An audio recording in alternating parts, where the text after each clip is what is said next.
Bumblebee folks, I'm Alexa, resident emo girly, and I am so thrilled to be back hanging out with y'all today. I'm slightly less thrilled about today's topic of discussion since I have a smidgen of a vendetta against the Catholic Church, but don't worry, you'll learn all about it in just a moment. I hope you're ready, because welcome to the top 10 creepy facts about the Vatican and the Pope. Number 10, orgies in the Vatican. Well then, that's a heck of a phrase, ain't it? The Pope wasn't always celibate, since technically it wasn't mandatory until 1123, but there's one guy in particular that kind of said, to that as well. During the reign of Pope Alexander VI, formerly known as Rodrigo Borgia, he hosted orgies in the Vatican Palace. The banquet of chestnuts was considered one of the most disreputable balls of this kind, with reports of 50 courtesans in attendance for the entertainment of the banquet guests. It is alleged that not only was the Pope present, but also two of his offspring, Lucrezia and Cesar.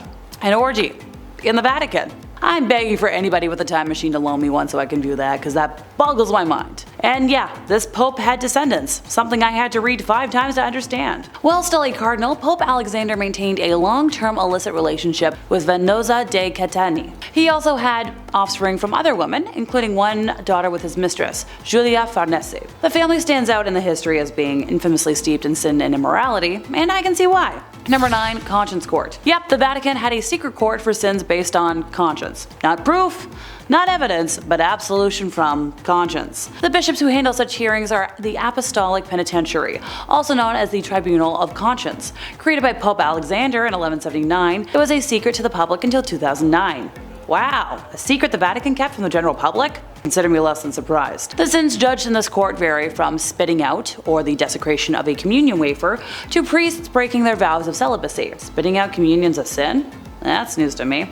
I can think of a lot of icky priests that should go to a real court for how they broke their vows, not a court where they're simply forgiven. So sinners who seek absolution have to write a petition to the Holy See. They use pseudonyms to protect their identities and submit the petition to the tribunal. The tribunal considers the matter, but the decision-making lies with the major penitentiary, and if he is uncertain, then he submits the matter to the Pope. Additionally, up until the 18th century, heinous crimes such as ending lives and fornication against will were judged by this same tribunal. Sure, let's give Father whatever his name is a slap on the wrist so he can have a clear conscience about breaking serious laws and go back to his biggest concern, being a perfect life after passing. Because that's a priority for serious crimes. Same with using a fake name for protection. Number 8, the Vatican Bank. Yep, totally not suspicious at all. Buckle in folks, there's a lot to unpack here. Formerly known as the Institute for the Works of Religion, the Institute, or the IOR for short, it was founded in June of 1942 by papal decree of Pope Pius XII. Hey, guess when they presented their first public operations report?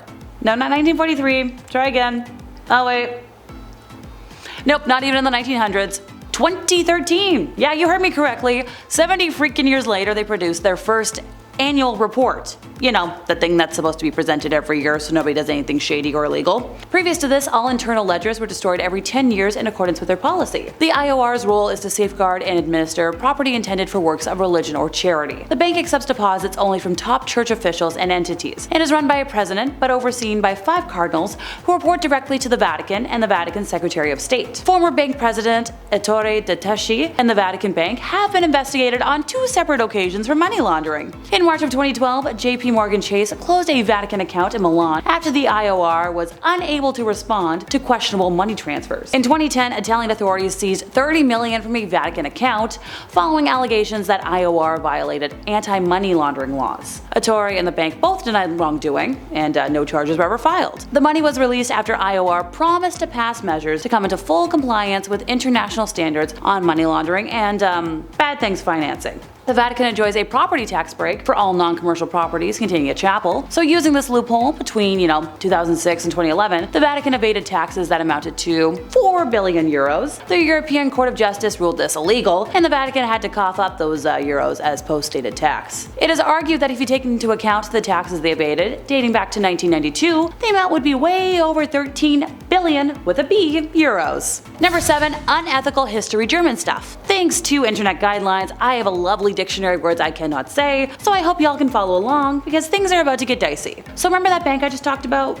Okay, so time to get even more in depth. A filed lawsuit claims that during the evil German dictator's reign, the Vatican Bank received at least 200 million Swiss francs from his puppet Utasha regime, money that his followers allegedly looted from groups of people they set out to eliminate. The class action, headed up by attorney Keelan Friesen at Minneapolis law firm Zimmerman Reed, involves some 2,000 plaintiffs who are seeking an accounting of the reported funds, as well as restitution that can amount to $200 million. The suit relies on once classified documents from various countries that have been made public in recent years, as well as a 1998 U.S. government report issued by Commerce Under Secretary Stuart Eisenstadt. Some of the report's most damning evidence appears in a 1946 intelligence memo from a U.S. Treasury agent named Emerson Bigelow, who states that the Swiss francs were held in the Vatican for safekeeping. The Vatican has consistently denied allegations of receiving Yahtzee gold and said its internal review showed no trace of such funds. Because, I'm gonna completely trust the internal review from a bank that destroyed their records for 70 years before going public.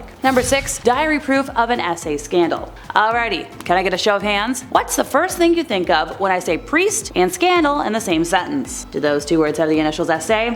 I had a feeling. So those are words that this platform doesn't like, so pardon me while I try to dodge them, and I apologize in advance for how comical I might be about to sound. This affair kicked off on June 22nd of 2023 when the Society of Jesus of Bolivia acknowledged that it had received from the Vatican a copy of the diary belonging to the late Alfonso Pedrejas, who was a priest accused of taking advantage of dozens of minors. He died of cancer in 2009, so he never faced repercussions for his actions in his lifetime. Primarily known as Father Pica, he was placed in boarding schools for the impoverished youth, primarily in Cochabamba in the 1970s. The diary was turned over to the prosecutors in the city for that reason. It was discovered that the late priest kept detailed accounts of the underage horrors he committed in Bolivia. At one point, according to his diary, he told a colleague about the crimes, only to be advised, don't mention it in future confessions. Because, ignore it, it'll go away. The priest's nephew discovered the printout of the diary in an attic and turned it over to a major newspaper. And in its pages, the priest wrote lines such as, "I hurt so many people."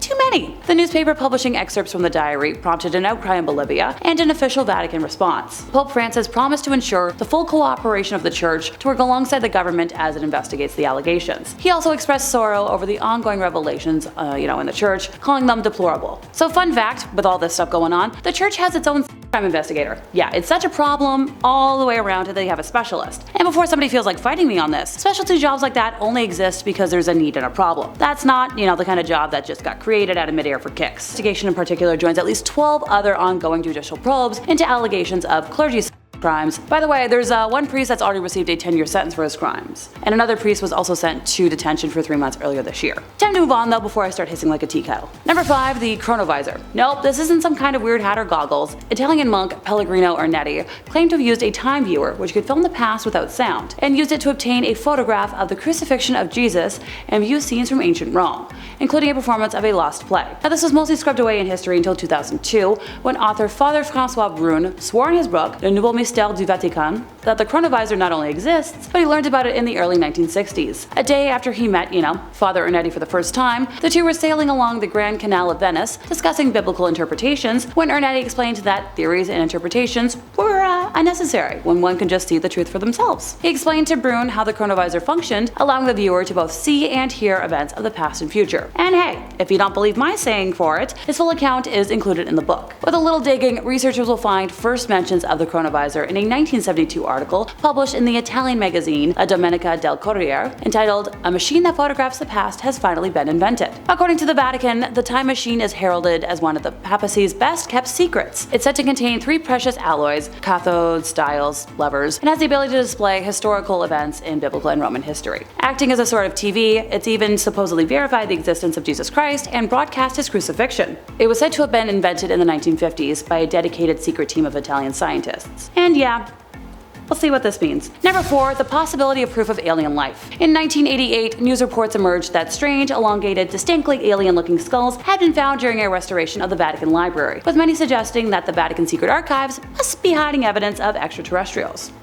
Hey, perhaps an understanding between the Vatican and who knows what is out there, which might be too convenient to contemplate. But here's the thing, the Vatican itself doesn't run from ties to aliens. Consider the words of Cardinal Conrado Balducci, a high-ranking Vatican official since the 1960s and close friend to many popes, who back in 1998 instructed followers to remember a paragraph of the New Testament where St. Paul refers to Christ as King of the Universe, not just King of the World. And hey, the current Pope has said he would baptize an alien, so I guess that's kind of progressive for the church. Number 3, more Yahtzee stuff. After the victory of the Allied forces in Germany to end the Second World War, the Yahtzees were forced to seek refuge outside of Europe. Thousands of them managed to escape to South American countries such as Argentina, Chile, and Brazil. And Harvard researcher Gerald Steinecker wrote a book that shows travel documents pointing to the Vatican having helped the Yahtzees travel to these countries. He argued that it was done with the hope of reviving European Christianity in fear of the growing influence of the Soviet Union. The Vatican, however, has refused to comment on these claims, but that's not a shocker since they like keeping their mouths shut when it comes to anything outside of their very carefully curated image. Number 2, some leaks. A book named His Holiness was released in 2012, which was based on the leaked secret papers of Pope Benedict. The private documents were leaked by his butler to the author, and after reviewing these documents, an internal investigation was held. The investigation revealed that individuals who were not from the Vatican were blackmailing gay bishops since they had broken their celibacy vows. Now, Pope Benedict went on to resign from the papacy in 2013 because of this. Number 1, man on trial. Yep, back in 897 AD, the Catholic Church put a man on trial. Known as the Cadaver Synod, this posthumous trial was held by Pope Stephen VI, successor to the guy that died. Formosus, the Pope, was accused of usurping the papacy, despite being dead for 7 months by that point. So how'd they do it? The body of the Pope was exhumed, dressed in papal attire, and brought to the court for judgment. A deacon was even appointed to speak on the dead Pope's behalf. He was found guilty, all his acts as Pope were declared null and void, his body was stripped of the garments and dressed in rags, and his 3 fingers of benediction were cut off, and his body was cast into a river where, ancient Romans disposed of their infamous criminals for centuries. But the man was dead, so it's all kind of moot in my opinion. And that brings us to the end of our time, and I think I'll be walking home tonight to cool down after all that nonsense. And taking a cold shower. If you enjoyed my ramblings, would you help us out by giving this video a like, subscribe if you aren't already, hit the bell for more, and I'll see y'all next time I buzz in over here at Bumblebee. I'm so sorry to whoever has to edit this. That's probably my worst ever. And go back to his biggest concern, being a perfect life after passing. Because that's a priority for serious crimes. Same with using a fake name for protection. I can talk. Number 8, the Vatican Bank. Yep, totally not suspicious.